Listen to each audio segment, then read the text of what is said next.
Welcome in our channel education hub for all one. आप लोगों का फिर से बहुत बहुत हार्दिक अभिनंदन आपके अपने channel education hub for all one पे। तो आइए हम लोगों का सीरीज अभी जो है पर्यावरण एवं जैव विविधता परीक्षा मंथन लक्ष्य 3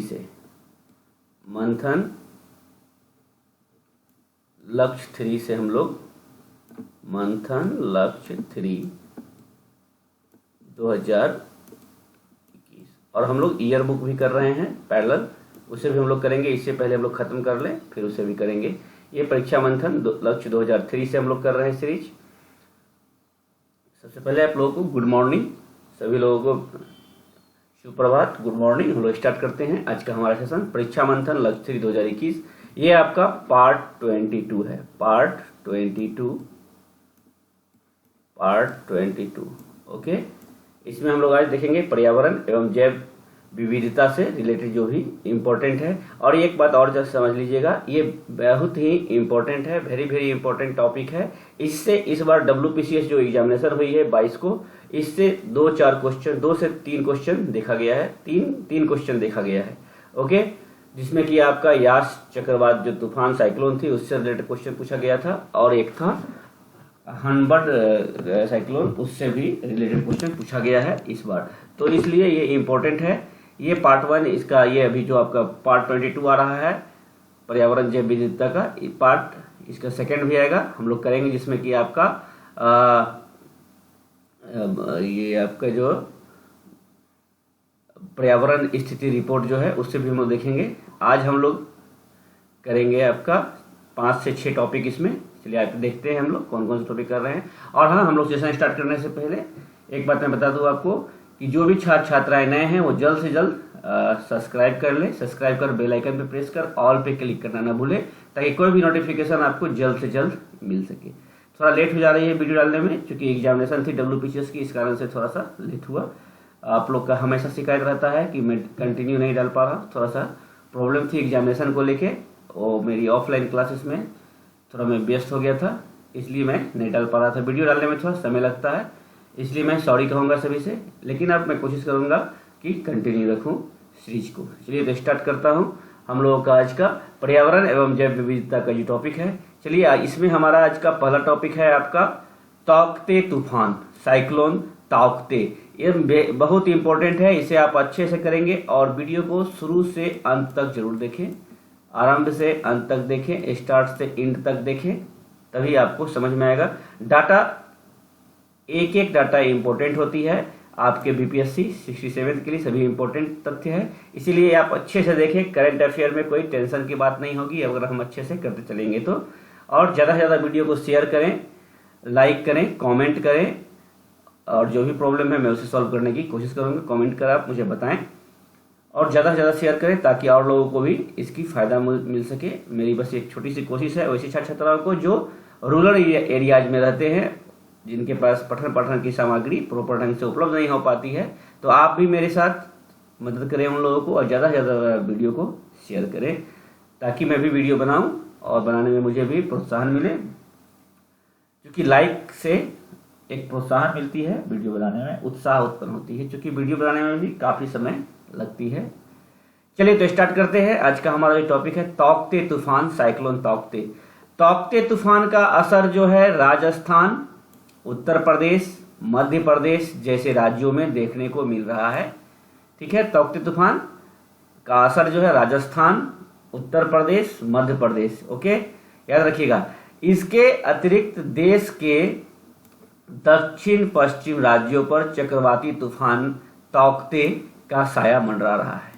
ध्यातव्य है कि इससे पूर्व इस तूफान का असर महाराष्ट्र, गुजरात, कर्नाटक, केरल और गोवा जैसे राज्यों में तबाही मचाने के बाद ताउक्ते से उपजी भौगोलिक परिस्थितियों के कारण उत्तर प्रदेश जैसे राज्यों में भी वर्षा एवं तूफान का दृश्य देखने को मिला है। गौरतलब है कि वर्तमान में चक्रवात ताउक्ते, साइक्लोन ताउक्ते तीव्र होकर चक्रवाती तूफान में बदल चुका है। चक्रवाती तूफान में बदल गया आपका ताउक्ते तूफान। विश्व मौसम विज्ञान संगठन, वर्ल्ड मेट्रोलॉजिकल ऑर्गेनाइजेशन, जिसे WMO कहते हैं, द्वारा चक्रवातों के नामों की क्रमिक सूची देख रेख की जाती है। आइए अब देखते हैं नामकरण। इसी से क्वेश्चन पूछा गया था यास से रिलेटेड, जो 22 को एग्जाम हुई है WPCS की, कि यास का नामकरण कहाँ रखा गया, कैसे रखा गया, वो पूछा गया है। तो चक्रवातों का नामकरण देख ले। उष्णकटिबंधीय चक्रवात पर समिति यानी panel of tropical cyclone PTC द्वारा वर्ष 2000 में ओमान सल्तनत के मस्कट में आयोजित WMO ESCAP के 27वें सत्र में बंगाल की खाड़ी और अरब सागर में उत्पन्न होने वाले उष्णकटिबंधीय चक्रवातों को नाम देने के लिए सैद्धांतिक तौर पर सहमति जताई गई थी। कहाँ पे? तो जो ओमान सल्तनत के मस्कट में हुई थी, आयोजित आपका वर्ल्ड मेट्रोलॉजिकल ऑर्गेनाइजेशन की एक समय आयोजित की गई थी। ध्यातव्य है कि उत्तर हिंद महासागर में उष्णकटिबंधीय चक्रवातों का नामकरण की शुरुआत सितंबर 2004 से WMO और इसके PTC के तत्कालीन 8 सदस्य देशों बांग्लादेश, भारत, मालदीव, म्यांमार, ओमान, पाकिस्तान, श्रीलंका और थाईलैंड द्वारा प्रस्तावित किए गए नामों के साथ ही की गई थी। इसके बाद से उष्णकटिबंधीय चक्रवात पर समिति में 5 अन्य देश सदस्य शामिल हुए। बंगाल की खाड़ी और अरब सागर के ऊपर निर्मित होने वाले चक्रवाती तूफान जब उपयुक्त तीव्रता हासिल कर लेते हैं, तब इनके नामकरण के लिए क्षेत्रीय विशिष्ट मौसम विज्ञान रीजनल स्पेशलाइज्ड मेट्रोलॉजिकल सेंटर नई दिल्ली जिम्मेदार होते हैं। नामकरण के लिए नई दिल्ली जिम्मेदार होते हैं। भारतीय मौसम विज्ञान विभाग IMD तथा 5 उष्णकटिबंधीय चक्रवात चेतावनी केंद्रों सहित विश्व भर में कुल 6 क्षेत्रीय मौसम विशिष्ट विज्ञान केंद्र हैं। ओके, तो म्यांमार ने दिया तौकते नाम। आपसे कोई पूछे तौकते का नाम किसने दिया, तो म्यांमार ने दिया। म्यांमार, याद रखिएगा, म्यांमार ने दिया तौकते नाम। इसका मतलब क्या है? वर्ष 2021 में चक्रवाती तूफान का तौकते यानी ताउते नाम इस बार म्यांमार की तरफ से रखा गया है। याद रखिएगा, म्यांमार के तरफ से रखा गया है। जैसे कि 8 सदस्य है और 5 और जुटा है इसमें। तो 8 सदस्य में कौन कौन है मैंने बता दिया आपको। बांग्लादेश, भारत, मालदीव, म्यांमार, ओमान, पाकिस्तान, श्रीलंका और थाईलैंड। ओके, तो इस बार जो ताउते का नाम रखा गया है, म्यांमार ने दिया है ताउते। यह बर्मी शब्द है, याद रखिएगा, ताउते जो है बर्मी शब्द है जिसका अर्थ होता है अत्यधिक आवाज करने वाली छिपकली। ताउते का अर्थ क्या है? ताउते का अर्थ है, तौकते या ताउते का अर्थ है अत्यधिक आवाज करने वाली छिपकली। क्या है? अत्यधिक आवाज करने वाली छिपकली। और ताउते नाम शब्द जो है ये बर्मी शब्द है, याद रखेंगे, ये बर्मी शब्द है। सामान्य रूप से हर चक्रवात का नाम रखने के पीछे एक खास प्रक्रिया होती है। चक्रवातों का नाम विश्व मौसम विभाग के तहत आने वाले दुनिया भर के में फैले वार्निंग सेंटर की तरफ से किया जाता है। इस पैनल में 13 देश है। आपको बताया कि जैसे 8 और 5 और जुटा है, 13 देश हैं। इनमें Bharat, Pakistan, Maldives, Bangladesh, Myanmar, Oman, Sri Lanka, Thailand और ईरान, कतर, सऊदी अरब, UAE और यमन शामिल हैं। पिछले साल इन देशों ने 13 नाम सुझाए थे। इसके चलते चक्रवात के 169 नामों की लिस्ट तैयार है। 169 नामों की लिस्ट तैयार है, 13 देशों ने सुझाई है।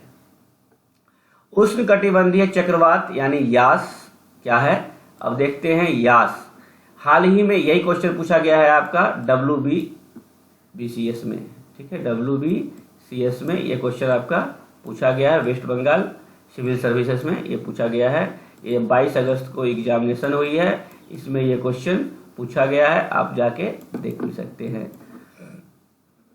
हाल ही में उष्णकटिबंधीय तूफान यास ने पश्चिम बंगाल, बिहार, झारखंड, छत्तीसगढ़ और उड़ीसा आदि राज्यों में जमकर तबाही मचाई। गौरतलब है कि इस तूफान के कारण अंडमान निकोबार, उड़ीसा और पश्चिम बंगाल में अत्यधिक नुकसान हुआ।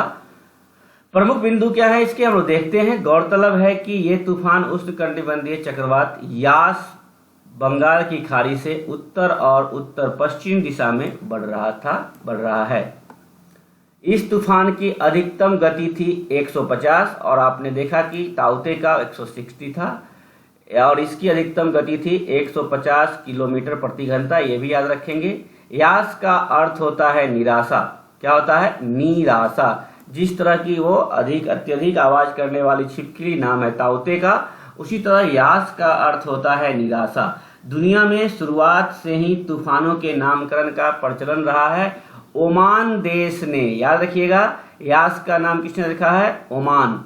याद रखेंगे, इसे नोट कर लेंगे, नोट बनाएंगे तो ओमान देश ने इस तूफान को यास नाम दिया, जो यह क्या है? अरबी शब्द है। ओमान अरबी वहां का, तो ये एक अरबी शब्द है जिसका अर्थ है निराशा। जैसे कि आपने देखा कि अभी जो हम लोगों ने किया है ताउते, ताउते क्या है? बर्मी शब्द है और ये क्या है? अरबी है, तो जिसका अर्थ होता है निराशा। एकदम रट जाइएगा, अच्छे से कीजिएगा, लाइन टू लाइन कीजिए, पॉइंट टू पॉइंट कीजिए। जैसा मैं बता रहा हूँ जो सब इम्पोर्टेंट है, एग्जामिनेशन में आपको देखने को मिल सकती है। चलिए तो स्टार्ट करते हैं। अब हमारा दूसरा पॉइंट है, क्या है? नेट जीरो की दौड़। नेट जीरो की दौड़ क्या है? नेट जीरो रेस क्या है, इसे हम लोग समझते हैं।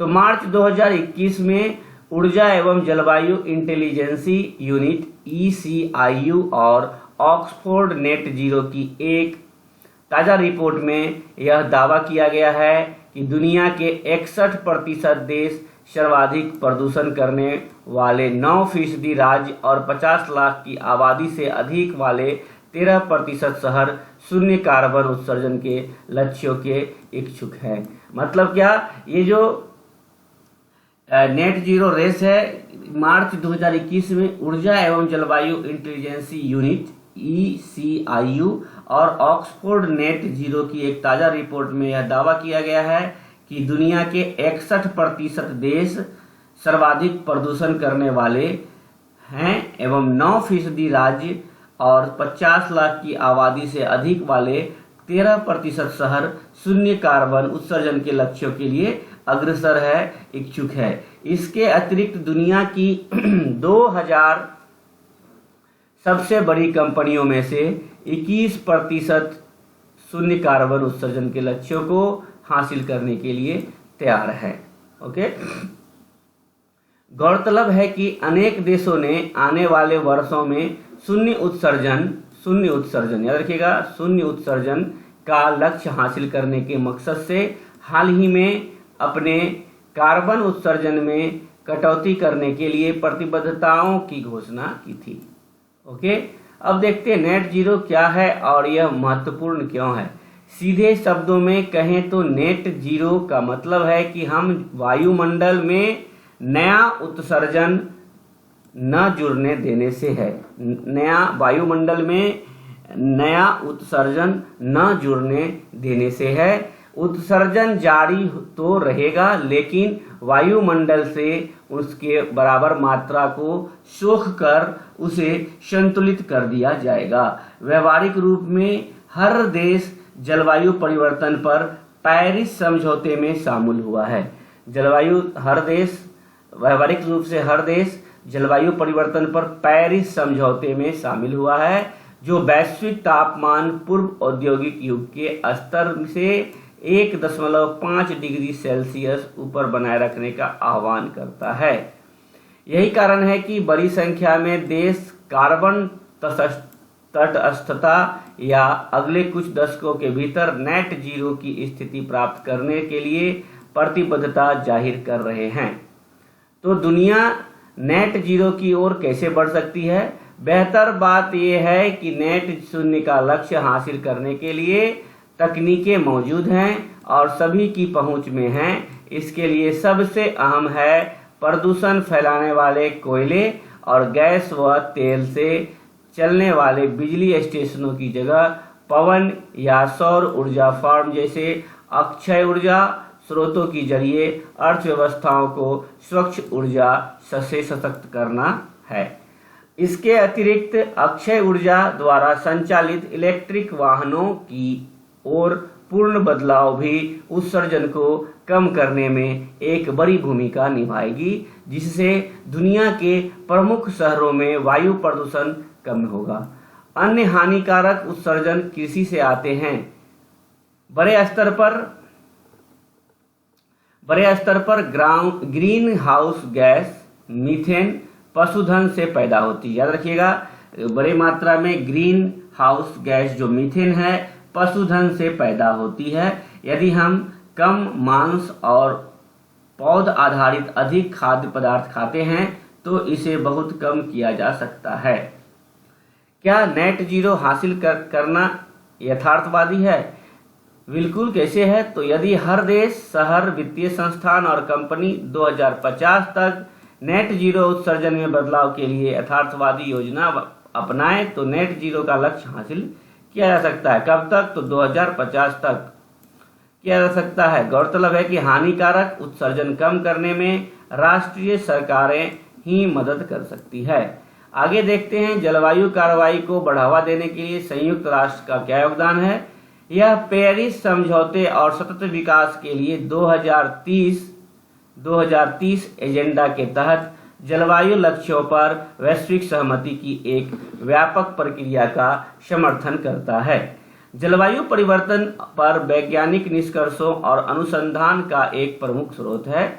विकासशील देशों के भीतर कई सरकारों को एनडीसी की स्थापना और निगरानी में मदद होता है और आपदा जोखिम को कम करने व जलवायु स्मार्ट कृषि स्थापना जैसे जलवायु अनुकूलन उपाय लागू करता है। तब आइए हम जानते हैं एनडीसी क्या है। नेशनल डेवलपमेंट काउंसिल और राष्ट्रीय विकास परिषद कहते हैं। अब देखते हैं हम लोग जलवायु परिवर्तन से जुड़े कुछ तथ्य। औद्योगिक क्रांति के प्रारंभ की तुलना में पृथ्वी अब 1.1 डिग्री सेंटीग्रेड अधिक गर्म है। ओके, पृथ्वी जब प्रारंभ हुई थी उस तुलना में पृथ्वी अभी 1.1 सेंटीग्रेड अधिक गर्म है। हम जलवायु परिवर्तन पर 2015 के पेरिस समझौते में वैश्विक तापमान वृद्धि को पूर्व औद्योगिक स्तरों में से 2 डिग्री सेल्सियस नीचे या 1.5 डिग्री सेल्सियस की सीमा पर सहमत लक्ष्यों को पूरा करने के लिए सही रास्ते पर नहीं है। ठीक है, 2010 से 2019 अब तक दर्ज सबसे गर्म दशक रहा है। यानी 2010 से 2019 जो है अब तक दर्ज सबसे गर्म दशक रहा है। कार्बन डाइऑक्साइड उत्सर्जन के मौजूदा हालात के मद्देनजर सदी के अंत तक वैश्विक तापमान में 3 से 5 डिग्री सेल्सियस 1.1 सेल्सियस यहाँ पे सेल्सियस की वृद्धि होने की उम्मीद है। तापमान वृद्धि अधिकतम 1.5 डिग्री सेल्सियस वृद्धि से बचने के लिए दुनिया को 2020 और 2030 के बीच प्रति वर्ष लगभग जीवाश्म ईंधन के उत्पादन में 6% कमी करने की आवश्यकता होगी। इसके बजाय देश औसतन 2% की वार्षिक वृद्धि की योजना दिखा रही है। तो क्लियर हो गया। आगे हम देखते हैं प्राकृतिक पूंजी लेखांकन और पारिस्थितिकी तंत्र सेवा क्या है। Natural capital accounting and valuation of the ecosystem services NCAVES जनवरी 2021 में भारत में प्राकृतिक पूंजी लेखांकन और पारिस्थितिकी तंत्र सेवाओं पर फोरम 2021 का आयोजन किया गया है। गौरतलब है कि आयोजन केंद्रीय पर्यावरण, वन एवं जलवायु परिवर्तन मंत्रालय तथा राष्ट्रीय सुदूर संवेदन केंद्र के सहयोग से सांख्यिकी एवं कार्यक्रम कार्यान्वयन मंत्रालय द्वारा किया गया। अब देखते हैं हम प्राकृतिक पूंजी लेखांकन के बारे में समझते हैं। तो प्राकृतिक पूंजी लेखांकन NCA एक ऐसी पद्धति है जिसका प्रयोग प्राकृतिक संसाधनों के उपभोग से संबंधित आय और लागत को समायोजित करने के लिए किया जाता है। उल्लेखनीय है कि यह पद्धति वर्ष 2012 में संयुक्त राष्ट्र द्वारा अनुमोदित की गई एक रूपरेखा पर आधारित है जिसे पर्यावरणीय आर्थिक लेखा प्रणाली कहा जाता है। CSEA कहा जाता है लेखा प्रणाली, पर्यावरणीय आर्थिक लेखा प्रणाली कहा जाता है। यूरोपीय संघ द्वारा वित्त पोषित NCAVS का क्रियान्वयन संयुक्त राष्ट्र सांख्यिकी प्रभाग, संयुक्त राष्ट्र पर्यावरण कार्यक्रम तथा जैव विविधता अभिसमय के सचिवालय द्वारा संयुक्त रूप से किया गया है। इस परियोजना में भारत, ब्राजील, चीन, दक्षिण अफ्रीका और मेक्सिको शामिल है। भारत, ब्राजील, चीन, दक्षिण अफ्रीका और मेक्सिको शामिल है। इस परियोजना के तहत भारत EVL उपकरण का विकास भी एक प्रमुख उपलब्धि है, जो विभिन्न अध्ययनों के आधार पर देश के विभिन्न राज्यों की पारिस्थितिकीय सेवाओं की एक स्पष्ट तस्वीर प्रस्तुत करने में सक्षम है। ओके, नेक्स्ट हम देखते हैं अब डिजिटल ओशन। डिजिटल ओशियन क्या है? तो दिसंबर 2020 में पृथ्वी विज्ञान मंत्रालय ने भारतीय राष्ट्रीय सागरीय सूचना प्रणाली केंद्र Indian national centre for ocean information service द्वारा विकसित वेब आधारित एप्लीकेशन डिजिटल ओशियन की शुरुआत की गई है। दिसंबर 2020 में पृथ्वी विज्ञान मंत्रालय ने भारतीय राष्ट्रीय सागरीय सूचना प्रणाली के लिए डिजिटल एप्लीकेशन जो है डिजिटल ओशन की शुरुआत की है। यह एक वेब आधारित एप्लीकेशन है जिसका विकसित हुआ है डिजिटल ओशियन के रूप में। अब आते हैं डिजिटल ओशन के विषय में क्या है। तो ध्यातव्य है कि महासागरीय आंकड़ों के प्रबंधन ओशियन डाटा मैनेजमेंट हेतु अपनी तरह का पहला प्लेटफॉर्म है, डिजिटल प्लेटफॉर्म है। विदित हो कि यह एक ऐसा प्लेटफॉर्म है जिसके जरिए एक ही स्थान पर सागर संबंधी आंकड़े उपलब्ध कराए जा सकते हैं। सॉरी, इसमें भूस्थानिक प्रौद्योगिकी में हुए त्वरित प्रगति को अपनाते हुए विभिन्न प्रकार के सागरीय आंकड़ों को व्यवस्थित और प्रदर्शित करने के लिए विकसित एप्लीकेशंस का एक समूह शामिल है। यह समुद्र संबंधी विशेषताओं के मूल्यांकन के लिए डाटा एकीकरण 3D एवं 4D यानी टाइम एनिमेशन के साथ 3D की विस्तार डेटा विजुअलाइजेशन और डेटा विश्लेषण हेतु एक ऑनलाइन संवाद युक्त वेब आधारित परिवेश उपलब्ध कराता है। डिजिटल ओशियन डीप ओशन की एक घटक प्रणाली है। डीप ओशन मिशन के बारे में समझते हैं क्या है। इसकी शुरुआत वर्ष 2018 में हुई थी। इसका उद्देश्य महासागर की गहराई संबंधी तथ्यों का पता लगाना था। यह मिशन गहरे समुद्र में खनन, समुद्री जलवायु परिवर्तन, जलाकार सेवाओं, अंडर वाटर वाहनों और अंडर वाटर रोबोटिक्स से संबंधित तकनीकों पर ध्यान केंद्रित करता है। मिशन के तहत योजनाबद्ध 2 प्रमुख परियोजनाएं हैं। ज्वारीय ऊर्जा द्वारा संचालित अपतटीय विलवणीकरण संयंत्र एवं दूसरा एक पनडुब्बी वाहन विकसित करना जो कम से कम 6000 मीटर तक की गहराई तक जा सके। महत्व क्या है? यह भारत को केंद्रीय हिंद महासागर basin, central Indian ocean basin में संसाधनों का दोहन करने में सक्षम बनाएगा। अब आते हैं नेक्स्ट पॉइंट है हमारा भारत का 42वां रामसर स्थल लद्दाख का त्सो का वेटलैंड कॉम्प्लेक्स 42वां रामसर साइट होगा भारत का। दिसंबर 2020 में लद्दाख का त्सो कर वेटलैंड कॉम्प्लेक्स भारत का 42वां रामसर स्थल बन गया है। इससे पूर्व महाराष्ट्र की लोनार झील एवं आगरा की सुर सरोवर झील, जिसे हम कीथम झील भी जानते हैं, रामसर स्थल में जुड़े थे। मतलब आपका अभी जो हुआ 42वां रामसर साइट दिसंबर 2020 में लद्दाख का त्सो वेटलैंड कॉम्प्लेक्स और इससे पूर्व महाराष्ट्र का लोनार झील एवं आगरा की सुर सरोवर झील महाराष्ट्र और आगरा, और आपका एक लद्दाख। कीथम झील भी जानते हैं, वो जुड़ा है रामसर स्थल में। उल्लेखनीय है कि यह लद्दाख में दूसरी रामसर साइट है, लद्दाख की दूसरी रामसर साइट होगी। तसोकर बेसिन एक उच्च ऊंचाई वाले आर्द्रभूमि क्षेत्र में स्थित है। इसमें दो मुख्य जल क्षेत्र एस्टार्टसो और तसोकर शामिल है। एस्टार्टसपुक तसो दक्षिण में 438 हेक्टेयर की एक मीठे पानी की झील है। 438 हेक्टेयर मीठे पानी की झील है। तसोकर झील 1800 हेक्टेयर की एक अत्यधिक लवणीय झील है। ओके। बर्ड लाइफ इंटरनेशनल के अनुसार तसोकर बेसिन एक A1 category important bird area है।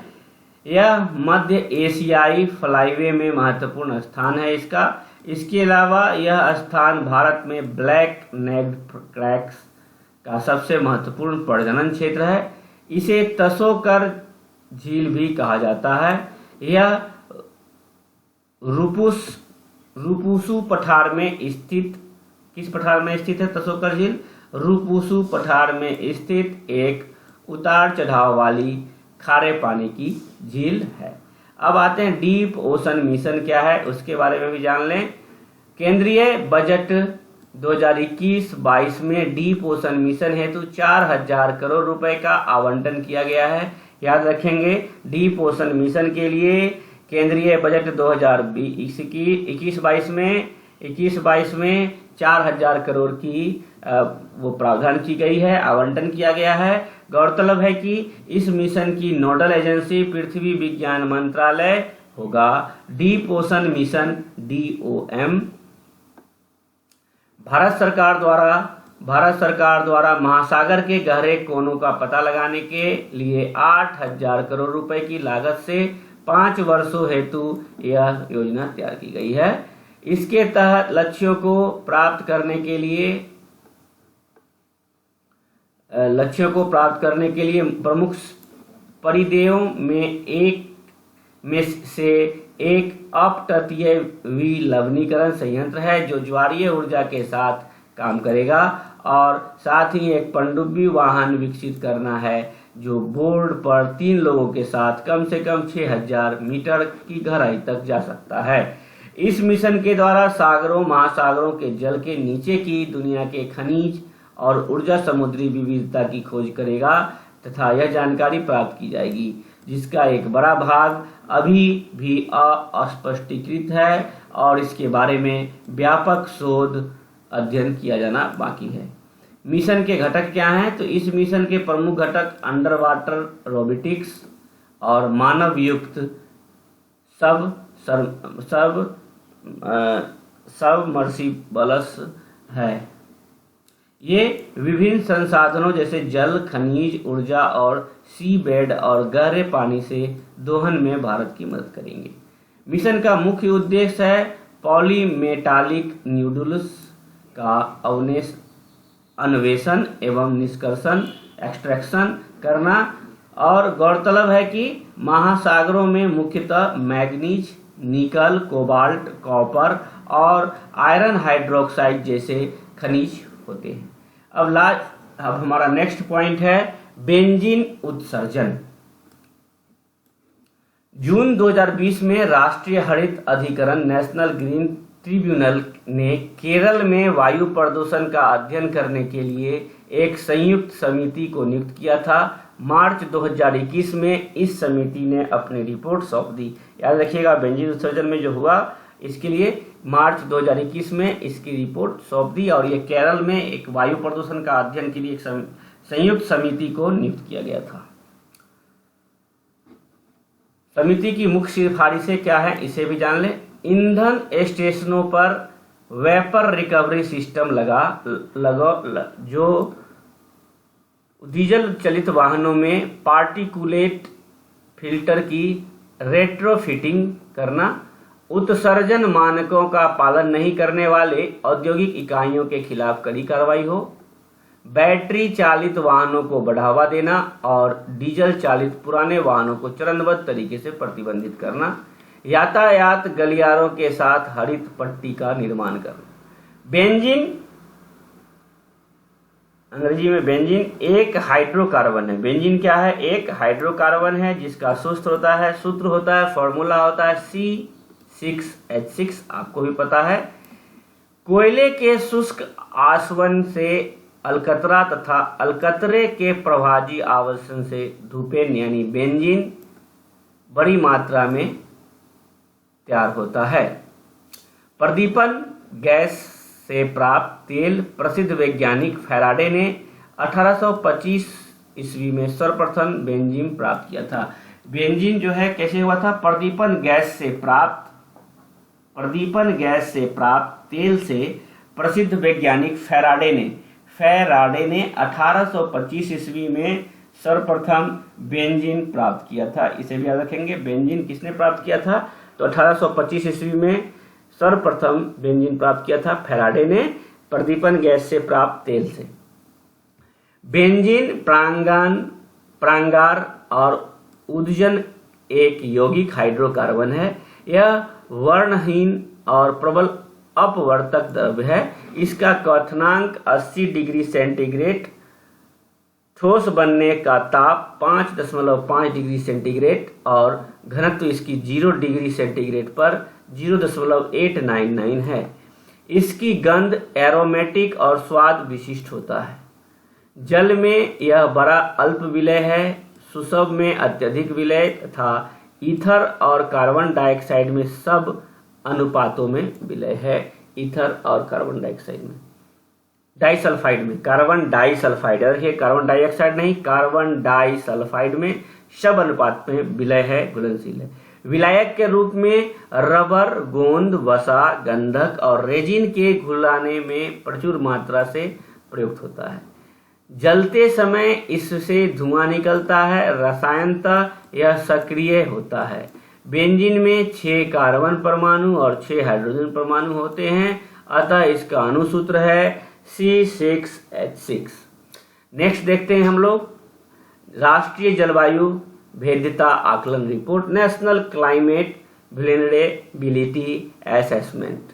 अप्रैल 2021 में विज्ञान एवं प्रौद्योगिकी विभाग DST द्वारा राष्ट्रीय जलवायु भेद्यता आकलन national climate vulnerability assessment report जारी की गई है। कब? तो अप्रैल 2021 में। गौरतलब है कि इस रिपोर्ट के माध्यम से वर्तमान जलवायु संबंधी जोखिमों और भेद्यता के प्रमुख चालकों के लिहाज से भारत के सबसे संवेदनशील राज्यों और जिलों की पहचान की गई है।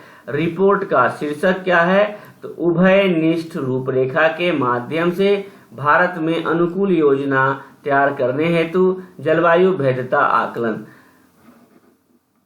रिपोर्ट के प्रमुख निष्कर्ष क्या है? तो रिपोर्ट में जलवायु परिवर्तन की दृष्टि से अत्यधिक संवेदनशील राज्यों के रूप में झारखंड, मिजोरम, उड़ीसा, छत्तीसगढ़, असम, बिहार, अरुणाचल प्रदेश और पश्चिम बंगाल को चिन्हित किया गया है अत्यधिक संवेदनशील राज्यों के रूप में। अधिकांशतः देश के पूर्वी हिस्सों में स्थित इन राज्यों में अनुकूल संबंधी उपायों को प्राथमिकता देने की जरूरत है। यह आकलन अपने आप में अद्वितीय है क्योंकि यह राज्यों एवं केंद्र शासित प्रदेशों में एक संयुक्त रूपरेखा का उपयोग करता है। यह आकलन national action plan on climate change 8 मिशनों के 2 मिशनों के तहत क्षमता निर्माण कार्यक्रम का घटक है। अब देखते हैं हम लोग ग्लोबल विंड रिपोर्ट 2021। 25 मार्च 2021 को ग्लोबल विंड एनर्जी काउंसिल द्वारा ग्लोबल विंड रिपोर्ट प्रकाशित किया गया है। ग्लोबल विंड रिपोर्ट 2021 किसके द्वारा? तो ग्लोबल विंड एनर्जी काउंसिल के द्वारा प्रकाशित की गई थी। मुख्य बिंदु क्या है? तो 2020 वैश्विक पवन ऊर्जा उद्योग के लिए एक रिकॉर्ड वर्ष था। वर्ष 2020 में 93 गीगावाट नई क्षमता स्थापित की गई। यह साल दर साल 53% की वृद्धि है, 53% की। 2020 में रिकॉर्ड वृद्धि दुनिया के 2 सबसे बड़े पवन ऊर्जा बाजारों चीन और संयुक्त राज्य अमेरिका में नई क्षमता स्थापना से हुई है। दोनों देशों के पास 75% नई क्षमता स्थापना और दुनिया की आधी से अधिक पवन ऊर्जा क्षमता है। रिपोर्ट चेतावनी देती है कि वर्ष 2050 तक शुद्ध शून्य उत्सर्जन के लिए लक्ष्य की ओर बढ़ने और जलवायु परिवर्तन के सबसे पुराने प्रभावों से बचने के लिए दुनिया को अलग दशक में 3 गुना तेजी से नई पवन ऊर्जा क्षमता स्थापित करने की आवश्यकता है। जलवायु परिवर्तन के सबसे बुरे प्रभाव से बचने के लिए दुनिया को हर साल न्यूनतम 180 गीगावाट नई पवन ऊर्जा क्षमता स्थापित करने की आवश्यकता है। तो ये भी याद रखेंगे, 180 गीगावाट नई पवन ऊर्जा क्षमता स्थापित करने की आवश्यकता है जलवायु परिवर्तन के सबसे बुरे प्रभाव से बचने के लिए हर साल। अब आते हैं विश्व वायु गुणवत्ता रिपोर्ट। ये तो आपने देख लिया, ग्लोबल विंड रिपोर्ट, जो कि प्रकाशित किया है आपका ग्लोबल विंड एनर्जी काउंसिल। अब है विश्व वायु गुणवत्ता रिपोर्ट 2020। इसमें क्या है, तो 16 मार्च 2021 को विश्व वायु गुणवत्ता प्रौद्योगिकी कंपनी IQ एयर द्वारा तैयार विश्व वायु गुणवत्ता रिपोर्ट 2020 जारी की गई। मुख्य बिंदु क्या है इसके, तो वैश्विक शहरों की रैंकिंग 106 देशों के PM 2.5 डेटा पर आधारित है। याद रखिएगा, PM 2.5 डेटा पर आधारित है। IQ एयर द्वारा तैयार किया गया है विश्व वायु गुणवत्ता report 2020, world air quality report 2020। तो आपने देखा कि 106 देशों के PM 2.5 डेटा पर आधारित है। नई दिल्ली दुनिया में सबसे प्रदूषित राजधानी शहर है। नई दिल्ली जो है दुनिया में सबसे प्रदूषित राजधानी शहर है। हालांकि भारत ने 2020 में अपने औसत वार्षिक PM 2.5 पार्टिकुलेट मैटर, इसको बोलते हैं, PM का मतलब होता है, PM जो है पार्टिकुलेट मैटर 2.5 के स्तर में 2019 की तुलना में सुधार किया है। भारत दुनिया भर के शीर्ष 30 सबसे प्रदूषित शहरों में से 22 शहरों के साथ सबसे प्रदूषित शहरों की रैंकिंग में सबसे ऊपर है।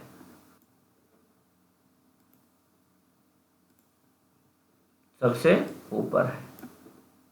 रिपोर्ट के अनुसार चीन के तोहान शहर के बाद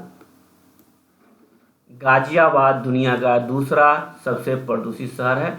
विश्व में अगर पूछे तो चीन का होतान हिंद महासागर में जीवों की आनुवंशिक विविधता का मानचित्रण के लिए एक परियोजना की शुरुआत किया है। ये देख लें यहाँ पे, परियोजना CSIR द्वारा अपने प्रमुख बायोमी के समर्थन प्रदान किया जा रहा है।